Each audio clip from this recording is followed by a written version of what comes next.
glória a Deus nas alturas, louvado seja o nome do Senhor. Queridos irmãos, nós estamos aqui trazendo uma introdução aqui da lição 6 dos adultos, que tem por título O Filho como Verbo de Deus. É só a introdução, quero ser breve aqui com vocês. Texto base que nós vamos estar aqui usando é João capítulo 1, versículo 1 ao versículo 18. Esta aula é classe dos adultos, né? Data sugerida aqui para o dia 8 de 2 de 2026, né?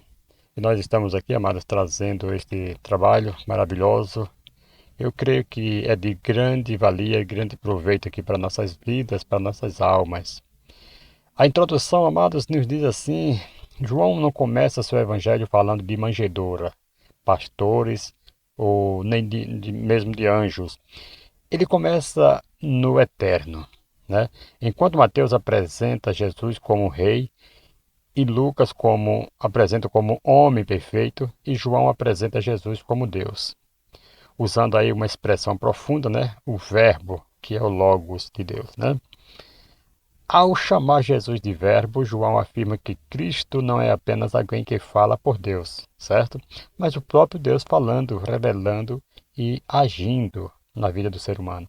Nessa lição nós vamos compreender quem é o verbo, o que ele faz e o que isso exige de nós. Tópico 1, o verbo como Deus eterno, né? Lá em João capítulo 1, versículo 1, fala que no princípio era o verbo, e o verbo estava com Deus, e o verbo era Deus. Aqui nesse subtópico 1, né, o verbo não teve começo. Quando João diz, né, no princípio, ele nos leva além da criação de Gênesis, antes do tempo existir. O verbo já era, a palavra já era, já existia. Então, Jesus não foi criado. Jesus não começou em Belém. Jesus é eterno como o Pai. Tá? Muita gente, né, ao contrário que muita gente pensa que ele começou seu ministério lá em Belém, ele não começou lá. Ele já é eterno com Deus, o Pai.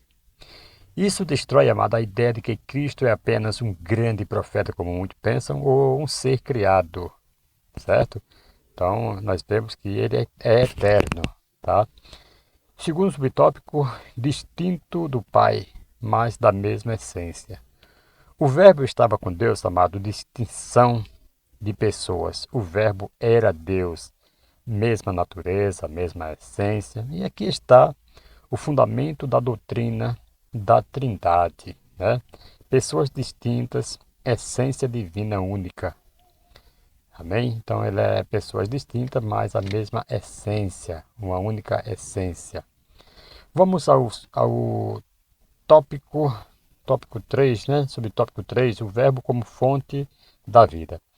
João 1:4 vai nos dizer que nele estava a vida e a vida era a luz dos homens. Sem Cristo, queridos, não há vida espiritual. Sem Cristo não há luz.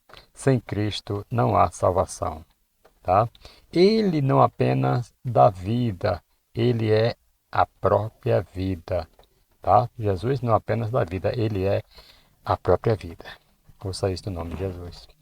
E aqui no tópico 2, o tópico 2 agora, o verbo como criador.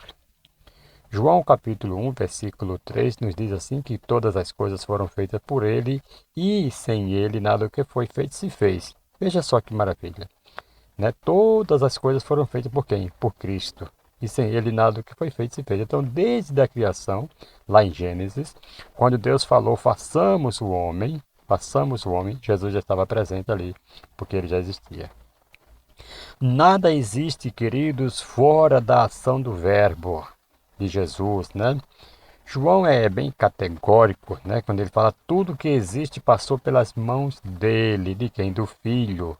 Isso aqui inclui o visível, o invisível, o espiritual, o material, tudo passou pelas mãos do Senhor Jesus.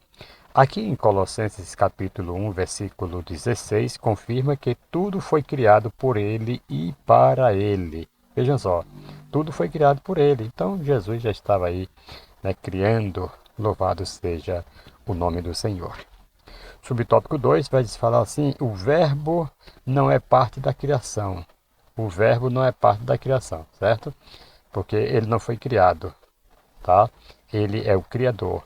Se tudo foi feito por ele, amado, então ele não pode ser criatura. Isso aqui confronta diretamente falsas doutrinas, né, que tentam diminuir a divindade de Cristo.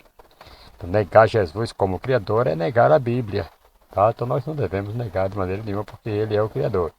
Todas as palavras que nós vemos aqui, irmãos, quando se fala da criação, sempre Deus está colocando no plural.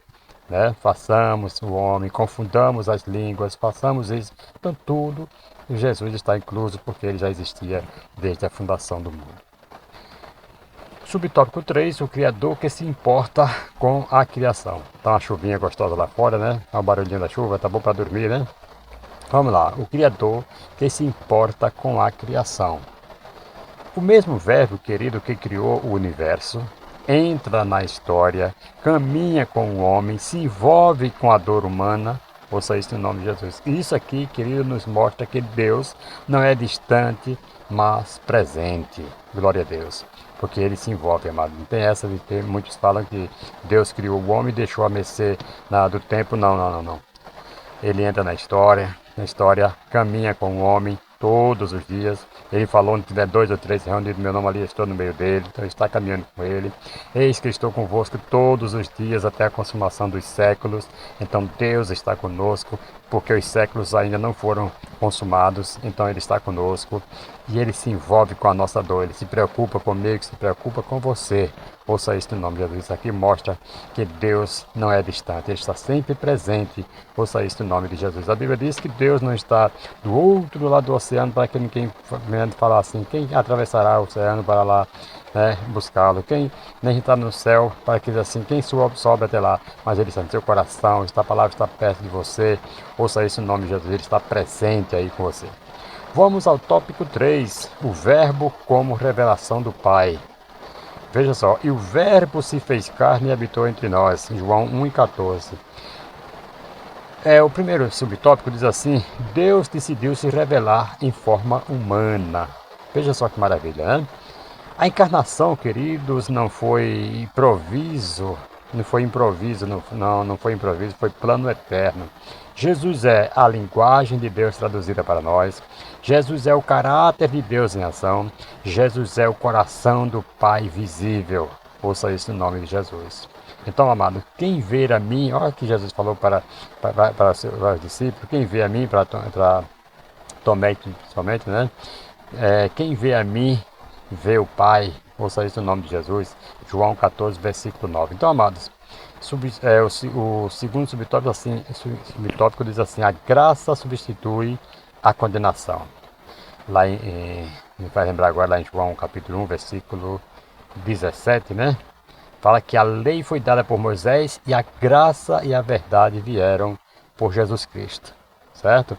Irmãos, a lei revelou o pecado, certo? O verbo revelou a solução. Vocês estão entendendo isso aqui? A lei revelou o pecado. É para isso que a lei serve. Serve de aio, né? Porque ela revela o pecado do ser humano. Aí vem o verbo, que é Jesus, e revela a solução. Opa, peraí, vocês pecaram, mas está aqui a solução. É o sangue de Jesus, como disse João. Filhinho, essas coisas vos escrevo para que não pequeis, porém se pecar, temos um advogado para conosco, o justo, o Filho de Deus, né? E ele é a propiciação dos nossos pecados. Ouça isso no nome de Jesus. A graça, queridos, não ignora o pecado. A graça vence o pecado, tá? A graça não ignora, mas o pecado está aí. A graça mostra também que o pecado está aí, mas a graça, ela vence o pecado. Subtópico 3, o verbo como verdade absoluta. Lá em João, né, capítulo 14, versículo 6, vai mostrar ali o verbo como verdade absoluta. Jesus fala assim: eu sou o caminho, a verdade e a vida. Irmãos, no mundo de relativismo que nós estamos, Jesus não diz, eu ensino uma verdade, não. Ele diz, eu sou a verdade, porque ele é único, é a única verdade, não existe outra, senão ele teria falado, eu ensino uma das verdades, não, ele falou, eu sou a verdade e acabou, não tem outra, ok, querido? Quem rejeita o verbo, amados, rejeita a luz, quem recebe o verbo, recebe vida eterna. Ouça isso no nome de Jesus. E eu concluo aqui falando para você que a postura diante do verbo, eu falo aqui sobre a postura diante do verbo. O verbo eterno, né? Criou todas as coisas. O verbo eterno entrou na história. O verbo eterno revelou o Pai. E o verbo eterno trouxe graça e verdade. Agora, queridos, a pergunta não é mais quem é Jesus, mas o que faremos com ele. João capítulo 1, versículo 12 vai nos dizer que mas a todos quanto receberam, deu-lhes o poder de serem feitos filhos de Deus. João 1 e 12. Então o verbo não veio apenas para ser estudado, veio para ser recebido, obedecido e anunciado. Ouça isso em nome de Jesus. Eu pergunto aqui para você, amados irmãos, amados alunos, para a classe que está aqui a nos escutar, o que muda na nossa fé quando entendemos que Jesus é eterno? Por que negar Jesus como Criador, né, compromete toda a doutrina cristã? Por quê? Porque quando se nega Jesus como Criador, compromete a doutrina cristã. De que forma podemos refletir o verbo em nossa vida diária? Ouça isso no nome de Jesus, amados. Que Deus vos abençoe. Fica aí para você esta aula, essa pré-aula aqui, essa introduçãozinha dessa lição 6, adultos. Amados, que Deus continue abençoando a vida de cada um de vocês, né, trazendo mais e mais esta crença, esse amor pela palavra de Deus, esse desejo de crescer, de estar na presença do Senhor. Um forte abraço a todos vocês em nome de Jesus Cristo e até a próxima aula, se Deus assim nos permitir, estaremos de volta trazendo mais um trabalho aqui da palavra de Deus. Amém, amados? Glória a Deus nas alturas.